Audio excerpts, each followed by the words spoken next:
இன்றைய நம்முடைய செய்தியின் தலைப்பு கிறிஸ்துவன் சந்திக்க வேண்டியவைகள், சிந்திக்க வேண்டியவைகள். கிறிஸ்துவன் சந்திக்க வேண்டியவைகள், சிந்திக்க வேண்டியவைகள். கர்த்தருடைய பிள்ளைகளாக இருக்கிற நாமோ, கிறிஸ்துவராக இருக்கிற நாமோ எத்தனையோ சூழ்நிலைகளை கடந்து வந்திருக்கிறோம். எத்தனையோ பிரச்சனைகளை சந்தித்து கொண்டிருக்கிறோம். இன்னும் எத்தனையோ பிரச்சனைகளை நாம் சந்திக்க போகிறோம். ஒவ்வொரு பிரச்சனைகளையும், ஒவ்வொரு சூழ்நிலைகளையும் கடந்து போகும் பொழுது, பிரச்சனைகளை சந்திக்கும் பொழுது நாம் எந்த மாதிரியான சிந்தனை நமக்கு இருக்கணும், நாம் எப்படி சிந்திக்க வேண்டும் என்பது முக்கியம்.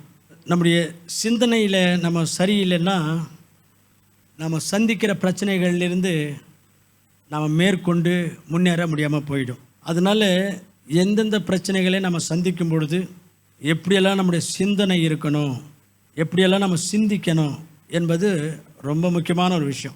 இப்போ நமக்கு பைபிள் என்ன சொல்லுதுன்னா, வாழ்நாள் முழுவதிலேயும் பலவிதமான துன்பங்களை நாம் சந்திக்க வேண்டி இருக்கிறது அப்படின்னு பைபிள் சொல்லுது. 34ஆம் சங்கீதம் 19ஆம் வசனத்தில் நீதிமானுக்கு வருகிற துன்பங்கள் அநேகமாய் இருக்கும் அப்படின்னு இருக்குது. கிறிஸ்துவராக இருக்கிற நாமும் அநேக விதமான துன்பங்களை சந்திக்க வேண்டியவர்களாக இருக்கிறோம். ஏற்கனவே எத்தனையோ சந்திச்சிட்டோம், இனிமேலும் சந்திக்க வேண்டியிருக்கு. கர்த்தருடைய பிள்ளைகளாக இருந்து, கடவுள் மேலே விசுவாசமாக இருந்து, ஒரு பக்தியாக இருந்து, வைராக்கியமாக இருந்து நாம் இந்த துன்பங்களை கடந்து போகும் பொழுது, துன்பங்களை சந்திக்க நேரிடும் பொழுது உடனே நமக்கு வெறுப்பாயிடுது. என்ன இது, நாம் இவ்வளோ உத்தமமாக பயபக்தியாக கடவுளுக்காக வாழ்ந்துட்டு இருக்கிறோம், எப்படியோ வாழ்ந்துட்டு இருந்தோம், அதெல்லாம் விட்டுட்டு ஞானசம் எடுத்துட்டு கடவுள் பிள்ளையாக ஒழுங்காக வாழ்ந்துட்டு இருக்கிறோம், நமக்கு ஏன் இந்த மாதிரியெல்லாம் அப்படின்ற ஒரு வெறுப்பு நமக்குள்ளே வர்றதுக்கு வாய்ப்பு இருக்குது. எத்தனையோ பேருக்கு அது மாதிரிலாம் வந்திருக்குது. ஆசா என்கிற ஒருவர் சங்கீத புஸ்தகத்தில் சில சங்கீதங்கள் அவர் எழுதியிருக்கிறார். அவ்வளோ பக்தி அவருக்கு. அவர் துன்பங்கள், துயரங்கள் அவருடைய வாழ்க்கையில் அவர் சந்தித்த பொழுது மற்ற உலக மக்களையும் பார்க்குறாரு. அவங்களாம் நல்லா இருக்கிறாங்க, அவங்க ஆரோக்கியமாக இருக்கிறாங்க, அவங்களுக்கு பணம் சேருது, அவங்க சுபிட்சமாக இருக்கிறாங்க. நான் என்ன இந்த மாதிரி ஒரு கடவுள் பிள்ளையாக இருந்து இந்த மாதிரி துன்பங்களும் துயரங்களும் கஷ்டங்கள் அனுபவிக்க வேண்டியதாக இருக்குது. கடவுள் மேலே ஒரு பயபக்தின்னு சொல்லிட்டு பரிசுத்தமாக, உத்தமமாக, நேர்மையாக வாடுறதெல்லாம் வேஸ்ட்டு அப்படின்னு முடிவு பண்ணிட்டார். அதை பற்றி நாம் சங்கீத புஸ்தகத்தில் வாசிக்கிறோம். அது அவர் எழுதின சங்கீதம் தான். 73ஆம் சங்கீதம் ஆசா என்கிறவர் எழுதின சங்கீதம் தான். அந்த சங்கீதத்தில் அவர் என்ன சொல்கிறார் பாருங்க. 73ஆம் சங்கீதத்தில் 12ஆம் வசனம், 13ஆவது வசனம். இதோ இவர்கள் துர்மார்க்கராய் இருக்கிறார்கள், இவர்கள் என்றும் சுகஜீவிகளாய் இருக்கிறார்கள். அப்படின்னா என்ன, நல்ல சுகமாக இருக்கிறார்கள், ஆஸ்தியை பெருக பண்ணி கொள்ளுகிறார்கள். அவங்களுக்கு தான் பணம் நல்லா சேர்ந்துட்டே இருக்குது, சுகமாக இருக்கிறாங்க, ஆரோக்கியமாக இருக்கிறாங்க, நலமாக இருக்கிறாங்க, பணமும் அவங்களுக்கு தான் சேருது இருக்கிறார்கள். என் இருதயத்தை நான் சுத்தமாக பக்தியாக காத்து கொள்ளுவது விருதா அப்படின்றார். வேஸ்ட்டுங்க, சும்மாங்க இதெல்லாம். கடவுள் மேலே பக்தி, கடவுள் மேலே விசுவாசம் அப்படின்னு சொல்லி ரொம்ப நேர்மையாக பயபக்தியாக எந்த தப்பு தண்டா பண்ணாமல் இருக்கிறதெல்லாம் வேஸ்ட்டு அப்படின்ட்டு அவருக்குள்ளே அவர் ஃபெட்டப் ஆகிட்டார், வெறுப்படைஞ்சிட்டார். அதுக்கப்புறம் அதே சங்கீதத்தில் நீங்கள் படிச்சிங்கன்னா அவர் தேவனுடைய ஆலயத்துக்கு போகிறாரு. அங்கே போன பிறகு அவருக்கு எல்லாம் கிளியர் ஆகிடுச்சு. அதுக்கப்புறம் நான் ஒரு பசுவை போல சிந்திச்சேனே அப்படின்னு அவர் அங்கே மனஸ்தாபப்படுறாரு, திருந்தினார். ஓகே, அது போட்டோம். இப்போ விஷயம் என்னென்னா, நமக்கும் கூட கர்த்தருடைய பிள்ளைகளாக இருந்து சில துன்பங்களை சந்திக்கும்போது நமக்கும் இந்த மாதிரி கடவுள் மேலேயே வெறுப்பு வந்துடும். என்னத்துக்கு கடவுள்னு போகிறோம், நமக்கே இந்த மாதிரி என்று வெறுப்படைஞ்சிருவோம்.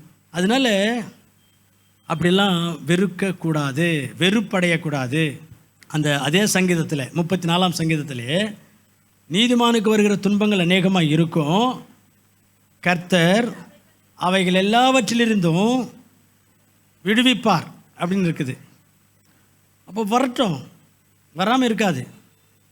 நம்ம கர்த்தர் பிள்ளைகளாக இருந்தாலும் கர்த்தர் பிள்ளைகளாக இல்லாவிட்டாலும் துன்பங்கள், துயரங்கள், பிரச்சனைகள் வாழ்க்கையில் வரும், வராமலாம் இருக்காது.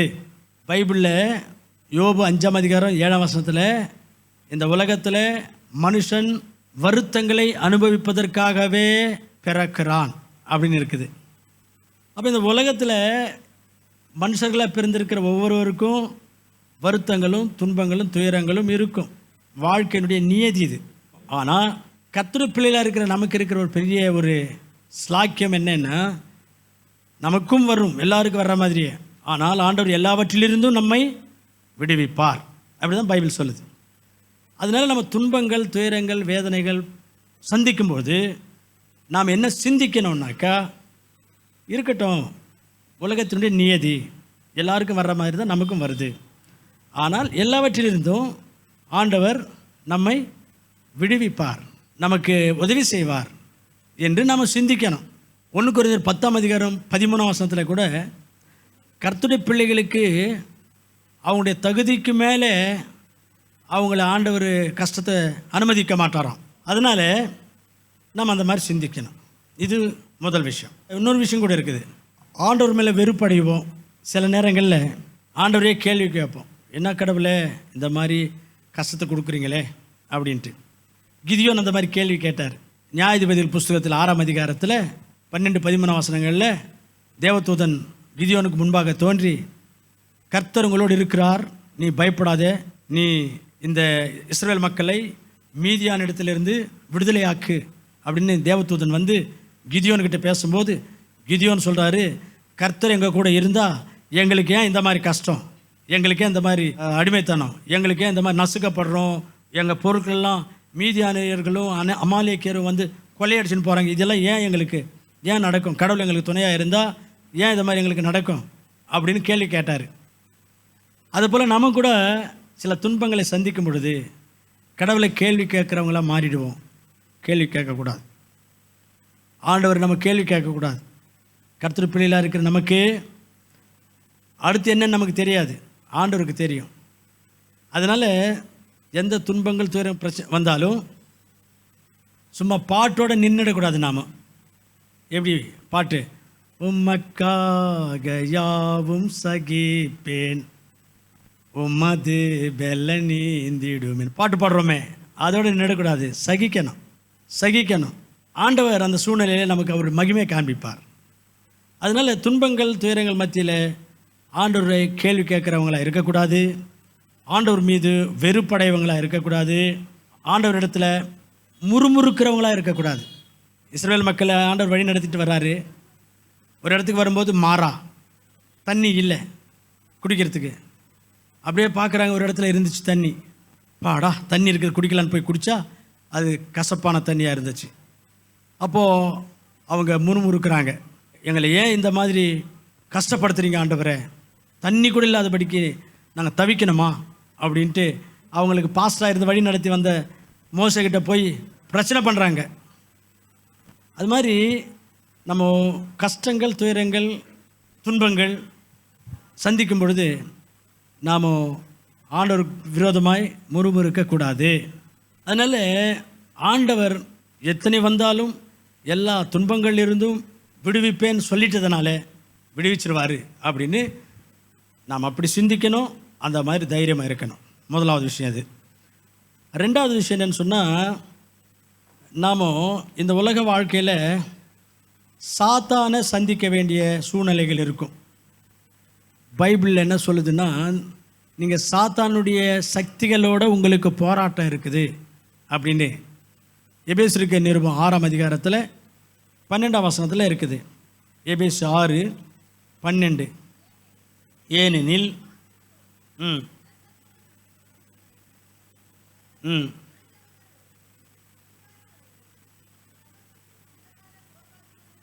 இந்த பிரபஞ்சத்தில் உள்ள அந்தகார லோகாதிபதிகளோடும்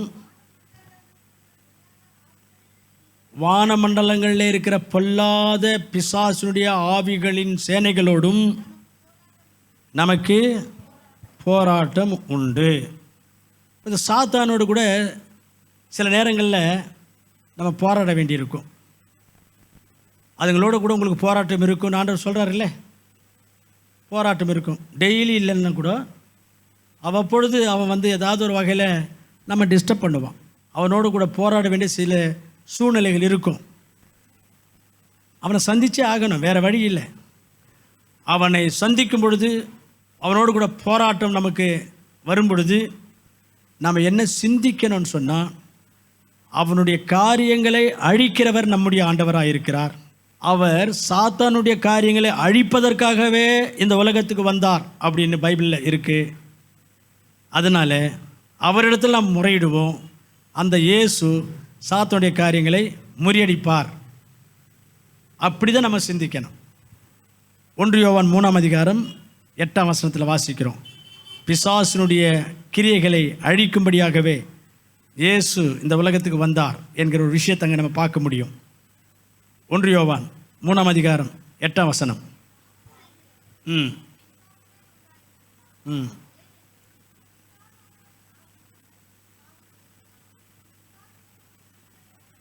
பிசாசுடைய கிரியைகளை அழிக்கும்படிக்கு தேவனுடைய குமாரன் வெளிப்பட்டார். பிசாசுடைய கிரியைகளை அழிக்கிறவர் நம்முடைய ஆண்டவர். அதனால் பிசாசுடைய போராட்டம் நம்முடைய வீட்டில் இருந்தாலும், நம்முடைய உடம்பில் இருந்தாலும், நம்முடைய தொழிலில் இருந்தாலும், எங்கே இருந்தாலும் பிசாசுடைய கிரியைகளை அழிக்கிறவர் நம்முடைய ஆண்டவர். அவர் நமக்கு இருக்கிறாரு.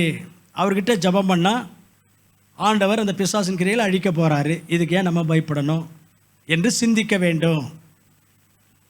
ஆண்டவரிடத்தில் சொல்லிடணும், ஆண்டவரே, இந்த சாத்தானோட போராட்டம் பெரிய போராட்டமாக இருக்குது.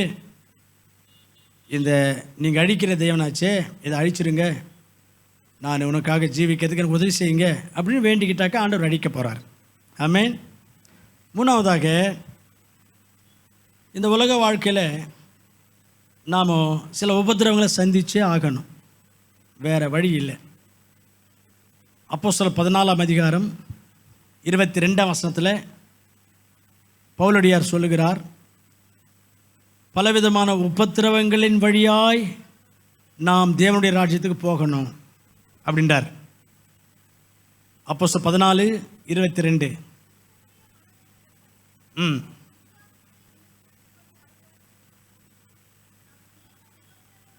நாம் அநேக உபத்திரவங்களின் வழியாய் தேவனுடைய ராஜ்யத்தில் பிரவேசிக்கணும். அநேக உபத்திரவங்கள் வழியாய் அப்படின்னா, இந்த உலக வாழ்க்கையில் நம்மளை உபத்திரப்படுத்துகிறவங்க இருப்பாங்க. அவங்களெல்லாம் நம்ம சந்தித்து தான் ஆகணும், வேறு வழி இல்லை. சில வீடுகளில் ஹஸ்பண்டு ஒய்ஃபை உபத்திரப்படுத்துகிறவங்க இருக்கிறாங்க. சில வீடுகளில் ஒய்ஃபுங்க ஹஸ்பண்டுங்களை உபத்திரப்படுத்துகிறாங்க. சில வீடுகளில் ஒய்ஃபுங்க ஹஸ்பண்ட்ஸை உபத்திரவப்படுத்துகிறாங்க. சிலருக்கு என்ன உபத்திரவம்னா, மாமியாரோட பெரிய உபத்திரவம். சிலருக்கு மருமகள் மூலமாக மாமியாருங்களுக்கு உபத்திரவம். சிலருடைய வீட்டில் பிள்ளைகள் மூலமாக பெற்றோருக்கு உபத்திரவம். சில வீடுகளில் பெற்றோர் மூலமாக பிள்ளைகளுக்கு உபத்திரவம். சிலருக்கு வேலை செய்கிற இடத்துல கூட வேலை செய்கிறவங்க உபத்திரப்படுத்துவாங்க, அல்லது அதிகாரிங்க உபத்திரப்படுத்துவாங்க. இப்படி இந்த உலகத்தில் உபத்திரவங்கள் உண்டு. பலவிதமான உபத்திரவங்களை சகிக்கணும், சந்திக்கணும். அப்படி தான் அதன் வழியாக தான் பரலோகத்துக்கு போகணும்னு பைபிள் சொல்லுது. அப்போ அதன் மத்தியில் நாம் என்ன சிந்திக்கணும்? சில உபத்திரவங்கள் நம்ம அனுபவிக்கும் போது, யாராவது நம்மளை உபத்திரப்படுத்தும் போது நம்முடைய சிந்தனை எப்படி இருக்கணும்னு சொன்னால், நமக்கு வருகிற உபத்திரவங்களில் நம்முடைய ஆண்டவர் நம்மை விடுவிக்கும்படியாய் நம்மேல் அக்கறையுள்ளவராக இருக்கிறார், அவர் நம்மை விடுவிப்பார் என்று நம்ம அந்த நேரத்தில் சிந்திக்கணும். இதுக்கு ஒரு உதாரணத்தை சொல்கிறேன் பாருங்கள். எகிப்து நாட்டில் இஸ்ரவேல் மக்கள், கடவுளுடைய மக்கள், கடவுளுடைய பிள்ளைகள் மிகவும் உபத்திரவப்பட்டாங்க. அவங்களுடைய உபத்திரவங்களிலிருந்து விடுவிப்பதற்காக நான் இறங்கி வந்துட்டேன் அப்படின்னு ஆண்டவரே சொல்கிறார். யாத்திராகம் புஸ்தகத்தில் 3ஆம் அதிகாரம் 7ஆம் வசனம். அப்பொழுது கர்த்தர் எகிப்திலே இருக்கிற என் ஜனங்களுடைய உபத்திரவத்தை நான் பார்த்து அவருடைய கூக்குரலை கேட்டேன். அவர்கள் படுகிற வேதனைகளையும் அறிந்திருக்கிறேன். எகிப்தியருடைய கைகளிலிருந்து அவர்களை விடுதலையாக்கவும் அந்த தேசத்திலிருந்து நீக்கி கானானியரும் ஏத்தியரும் எமோரியரும் பெலிஸ்தியரும் ஏவியரும் எபிசியரும் இருக்கிற இடமாகிய நலமும் விசாலமான தேசத்துக்கு கொண்டு போய் சேர்க்கிறதுக்காக இறங்கி வந்துட்டேன்றார். தம்முடைய ஜனங்கள் உபத்திரவப்படும் போது அவர்களை விடுவிப்பதற்காக தேவையானால் ஆண்டவரே இறங்கி வந்துடுவார். அல்லேலூயா. சில நேரங்களில் தேவதூதர்கள் அனுப்புவார். சில நேரங்களில் அவர் அங்கிருந்தே ஒரு வார்த்தை சொல்லி விடுதலை ஆக்கிடுவார். சில நேரங்களில் அவரே இறங்கி வந்துடுறார். கர்த்தருடைய பிள்ளைகள் மீது கர்த்தருக்கு அவ்வளவு ஒரு கரிசனை, அவ்வளோ ஒரு அன்பு. இதை சிந்திக்கணும் நாம். என்னுடைய ஆண்டவர் எனக்கு ஒரு உபத்திரவம்னு வந்தால் எந்த வகையிலாகிலும் விடுவிக்க செயல்படுகிறவராக இருக்கிறார்.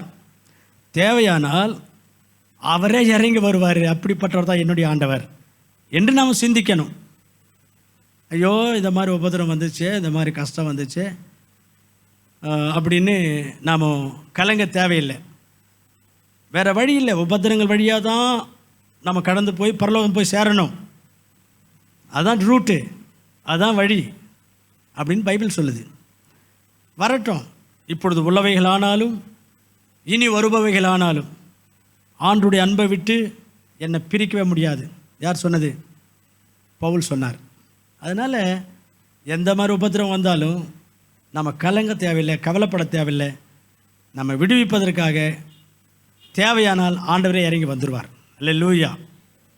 4வதாக, இந்த உலக வாழ்க்கையில் சில டெஸ்ட்டுங்கள்லாம் நம்ம சந்திக்க வேண்டி இருக்கும். சில டெஸ்ட்டுங்க, பரீட்சைகள். பைபிளில் யோபுவுக்கு சாத்தான் மூலமாக டெஸ்ட் வந்துச்சு. ஆபிரகாமுக்கு ஆண்டவர் மூலமாக டெஸ்ட் வந்துச்சு. யோபு 1ஆம் அதிகாரத்தில் வாசிப்போமானால் ஆண்டவரிடத்தில் பர்மிஷன் வாங்கிட்டு சாத்தான் யோபுவை சோதிப்பதற்காக, டெஸ்ட் பண்ணுறதுக்காக பல வகையான துன்பங்களும் மரணங்களும் வியாதிகளும் கொடுத்தான். ஆதியாகமம் 22ஆம் அதிகாரத்தில் வாசிக்கும் பொழுது ஆண்டவர் ஆபிரகாமை சோதிப்பதற்காக, டெஸ்ட் பண்ணுறதுக்காக ஆபிரகாம் கிட்ட உன்னுடைய மகனை கொண்டு வந்து எனக்கு பலி கொடுக்குறியா அப்படின்னு கேட்குறார்.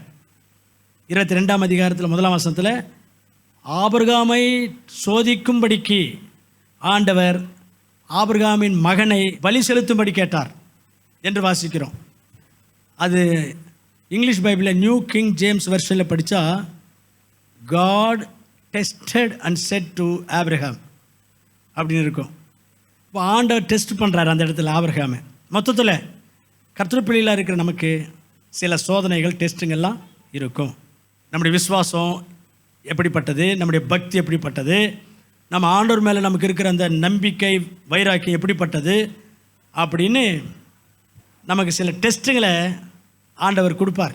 சில நேரங்களில் நம்ம பக்திக்கும் விசுவாசத்துக்கும் வைராக்கியத்துக்கும் டெஸ்ட்டு வரும். அது சந்திச்சே ஆகணும். இப்போ நம்ம பசங்களுக்கு கூட இப்போ எக்ஸாம் மாதத்தில் இருக்கிறோம். நம்ம இந்த எக்ஸாம்ஸ் எல்லாம் எதுக்குனாக்கா பசங்களுக்கு ப்ரமோஷன் கொடுக்கறதுக்காக. இந்த எக்ஸாம்ஸு இவங்க சந்தித்து எழுதிட்டாங்கன்னாக்கா இவங்களுக்கு ப்ரமோஷன் வரப்போகுது. அதே போல் நம்முடைய வாழ்க்கையிலையும் கூட சில சோதனைகள், டெஸ்ட்டுகள் ஆண்டவர் அனுமதிக்கும் போது அவைகளில் நம்ம சக்ஸஸ் ஆகிட்டோன்னு சொன்னால் நமக்கும் ப்ரமோஷன் தருவார் ஆண்டவர். யோபுடைய வாழ்க்கையிலையும் ஆபிரகாமுடைய வாழ்க்கையிலையும் கூட அதை நம்ம பார்க்குறோம். ஆக மொத்தத்தில் இந்த உலக வாழ்க்கையில் நமக்கு டெஸ்ட்டுங்க இருக்கும். எந்த விதமான டெஸ்ட்டு, எந்த விதமான பரீட்சைகள் ஆண்டவர் நம்முடைய வாழ்க்கையில் அனுமதிப்பாருன்னு நமக்கு தெரியாது. ஆனால் 1 கொரிந்தியர் 10ஆம் அதிகாரம் 13ஆம் வசனத்தை வாசிப்போமானால் அங்கே என்ன சொல்லப்பட்டிருக்குன்னா, ஆண்டவர் நம்முடைய தகுதிக்கு மிஞ்சின சோதனைகளை கொடுக்க மாட்டார். இன்னும் கூட என்ன இருக்குது அந்த இடத்துல, அந்த சோதனைகளை சகிச்சிக்கிறதுக்கு வேண்டிய சக்தியை கொடுப்பார். இன்னும் கூட அந்த இடத்துல என்ன இருக்குன்னா, சோதனைகளிலிருந்து தப்பிச்சு வெளியே வர்றதுக்கு வழியை உண்டாக்கி கொடுப்பார். அப்படி இருக்குது. எவ்வளோ நல்ல ஆண்டவர் பாருங்கள். அந்த வசனத்தை வாசிக்கலாம். கொரிந்தியருக்கு எழுதின முதல் நிருபத்தில் 10ஆம் அதிகாரம் 13ஆம் வசனம். மனுஷருக்கு நேரிடுகிற சோதனையே அல்லாமல் வேறே சோதனை உங்களுக்கு நேரிடவில்லை. தேவன் உண்மையுள்ளவராய் இருக்கிறார். உங்களுடைய திராணிக்கு மேலாக நீங்கள் சோதிக்கப்படுவதற்கு அவர் அனுமதிக்க மாட்டார். அந்த சோதனையை, உங்களுக்கு எந்த சோதனை வந்தாலும் அதை தாங்கிறதுக்கு வேண்டிய சோதனையை தாங்குவதற்கு சக்தியை தருகிறார். அதிலிருந்து வெளியில் வர்றதுக்கு, தப்பித்து கொள்வதற்கு, அந்த சோதனையை தப்பித்துக் கொள்வதற்கு போக்கையும் உண்டாக்குகிறார், வழியை உண்டாக்கி தருவார். அதனால் அருமையான கத்துப்பிள்ளைகளே, சாத்தன் மூலமாவது டெஸ்ட்டுங்க வரட்டும், கடவுள் மூலமாவது டெஸ்ட் வரட்டும், நம்ம ஆண்டவர் தாங்குகிறதுக்கு வேண்டிய சக்தியை தராரு. நம்ம தகுதிக்கு மிஞ்சி அனுமதிக்க மாட்டார். எந்த சோதனையும் தப்பிச்சுக்கிறதுக்கு ஒரு வழியும் உண்டாக்கி தரார். அல்லேலூயா. அதனால் சோதனைகள் சந்திச்சாகணுமா? சந்திச்சு ஆகணும். சோதனைகளை சந்திக்கிற நேரத்தில் நம்ம என்ன சிந்திக்கணும்? வரட்டும், எந்த சோதனை வந்தால் என்ன, என்னுடைய தகுதிக்கு மிஞ்சி வரப்போகிறதில்லை. தாங்க முடியாத அளவுக்கெல்லாம் என்னை ஆண்டவர் சோதிக்க அனுமதிக்க மாட்டார். அதை தாங்கிறதுக்கு வேண்டிய சக்தியும் தர்றாரு. அதுலேருந்து வெளியே வர்றதுக்கு வழியும் ஆண்டவர் உண்டாக்கி தருவார். என்னத்துக்கு நான் பயப்படணும்? வரட்டும் சோதனைகள் அப்படின்ட்டு நம்ம தைரியமாக சோதனைகளை சந்திக்கணும். இப்படி தான் நம்ம சோதனைகள் வரும் நேரத்தில் சிந்திக்கணும்.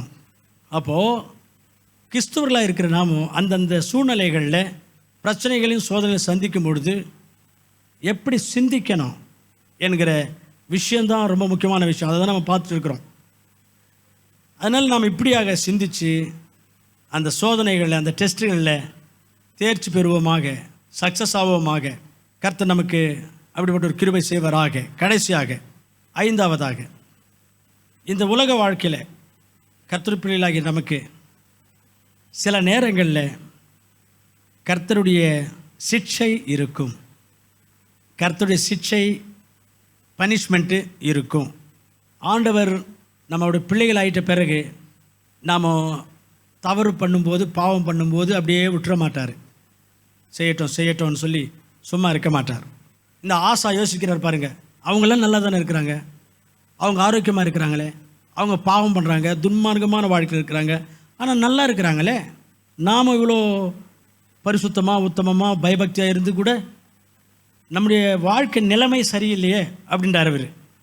அப்போ சுகமாக இருக்கிறவங்க, ஆரோக்கியமாக இருக்கிறவங்க, நலமாக இருக்கிறவங்க, எந்த பிரச்சனையும் இல்லாமல் பாவமான வாழ்க்கையை வாழ்ந்துட்டு இருக்கிறாங்க, அப்படியே இருக்கிறாங்கன்னு சொன்னால் ஆண்டவர் அவங்கள ஏன் விட்டு வச்சுருக்காருன்னா, ஒன்று திருந்துவாங்க என்பதற்கு, இல்லைன்னா அவங்க வட்டியும் அசலுமா மொத்தத்தில் நரகத்தில் போட போகிறாரு. அதுக்காக அவங்கள விட்டுட்டார். தண்ணி தெளித்து விட்ட மாதிரின்னு வச்சுங்களேன், விட்டுட்டார். நம்மெல்லாம் அப்படி இல்லை.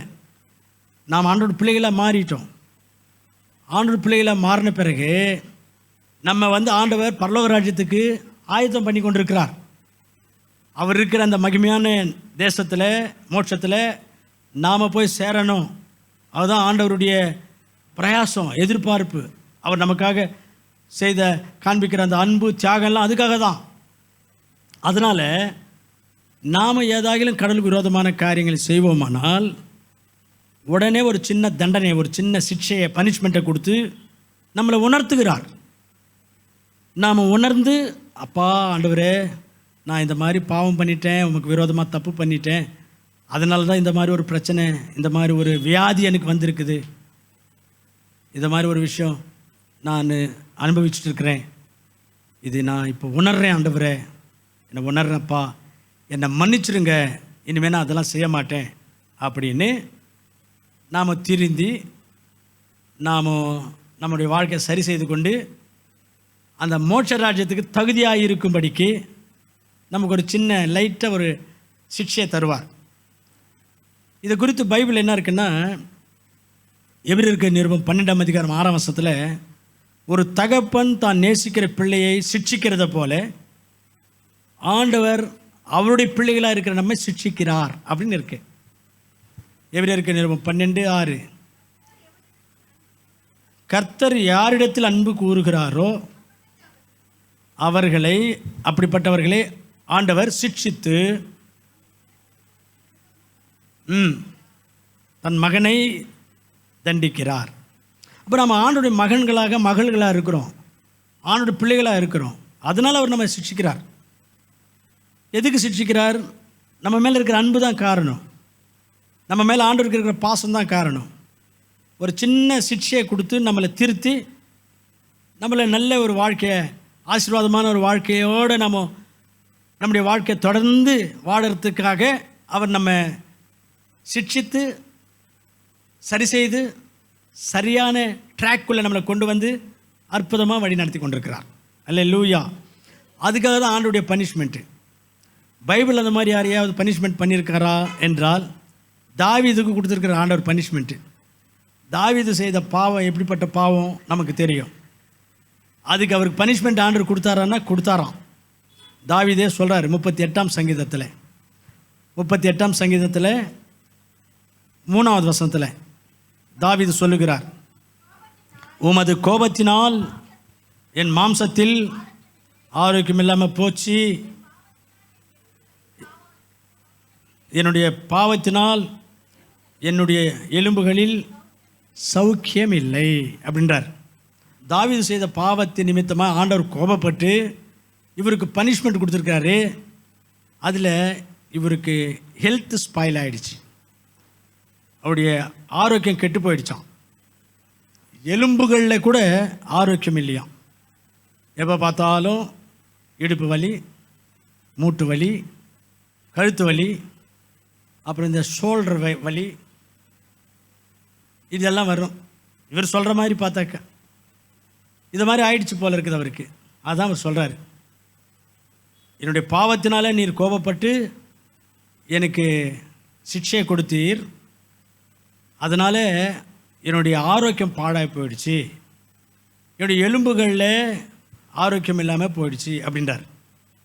இது மாதிரி ஆண்டவர் எதுக்கு அது மாதிரிலாம் ஒரு ஆண்டவருடைய பிள்ளைகளாக இருந்தும் ஆண்டவருடைய வார்த்தையை மீறி ஆண்டவருடைய வசனங்களை மதிக்காமல் தவறுகள் பண்ணும்போது, பாவம் பண்ணும்போது, தப்பு பண்ணும்போது ஆண்டவர் எதுக்காக நம்மளை சிட்சிப்பார் என்றால் நம்மளை சரி செய்யறதுக்கு, நம்மளை திருத்துறதுக்கு, நம்மளை நெறிப்படுத்துறதுக்கு சிட்சிப்பார். இதெல்லாம் நம்முடைய வாழ்க்கையில் சந்திக்க வேண்டியிருக்கும். அப்போது கடவுள் பிள்ளைகளாக இருக்கிற நாமும் ஆண்டவருக்கு விரோதமாய் காரியங்களை செய்யும் பொழுது ஆண்டவருடைய தண்டனையை நாம் சந்திக்க வேண்டியிருக்கும். ஆண்டவர் கொடுக்குற சிட்சையை சந்திக்கும் பொழுது, அந்த தண்டனையை நாம் சந்திக்கும் பொழுது நாம் என்ன சிந்திக்கணும்? கடவுளிடத்தில் நான் மன்னிப்பு கேட்டால் எனக்கு மன்னிச்சிருவார். தாவீது கூட பாவம் பண்ணார், கடவுள்கிட்ட வந்து மன்னிப்பு கேட்டார், ஆண்டவர் மன்னிச்சிட்டாரு. மன்னிச்சுட்டு அதுக்கப்புறம் தாவீது எந்த பாவமும் பண்ணாமல் ஆண்டவருக்கு பிரியமாக ஆண்டவருடைய இருதயத்துக்கு ஏற்றவனாய் வாழ்ந்திருக்கிறாரு, கடவுளுக்காக நல்ல சேவை செய்திருக்கிறாரு. அதனால் நானும் கூட மனம் திரும்பணும். ஆண்டவர் என்னை அடிச்சிருக்கிறாரு, எனக்கு சிக்ஷை கொடுத்துருக்கிறாரு, எனக்கு இதை மாதிரி வியாதியை கொடுத்துருக்கிறாரு, தோல்வியை கொடுத்துருக்கிறாரு, சில நேரங்களில் ஆக்சிடெண்ட்டும் கொடுப்பார். ஒருத்தர் சொன்னார் சாட்சி, அவர் இதே மாதிரி தான் ஆண்டவருக்கு கீழ்ப்படியாமல் தெரிஞ்ச சில தவறுகளை பண்ணிட்டு இருந்தாராம். அதனால் ஒரு சின்ன ஆக்சிடெண்ட்டு, பெருசெல்லாம் கொடுத்து நம்மளை அழிக்க மாட்டார், திருந்துறதுக்காக தானே கொடுக்குறாரு. ஒரு சின்ன ஆக்சிடெண்ட் கொடுத்தாரு எனக்கு, இப்போ இந்த 2 பல்லு எனக்கு இல்லை அப்படின்றாரு. 2 பல்லும் ஆண்டவர் பல்லை உடைச்சிட்டாரு. அப்புறம் அவர் நல்ல ஊழியக்காரராயிட்டு பெரிய ஊழியமெல்லாம் செய்திருக்காரு. அது மாதிரி நம்மளை வந்து ஆண்டவர் சின்ன பனிஷ்மெண்ட் கொடுத்து திருத்துவார், நெறிப்படுத்தி சரியான ட்ராக்கில் கொண்டு வந்து அற்புதமாக நம்ம வழி நடத்தி நம்மை ஆஸ்வதித்து அநேகருக்கு ஆசீர்வாதமாக நம்மளை பயன்படுத்திக்கிறதுக்காக நமக்கு சிக்ஷையை கொடுப்பார். இதெல்லாம் நம்ம சந்திக்கும் பொழுது மனம் திரும்பணும். உணரணும்.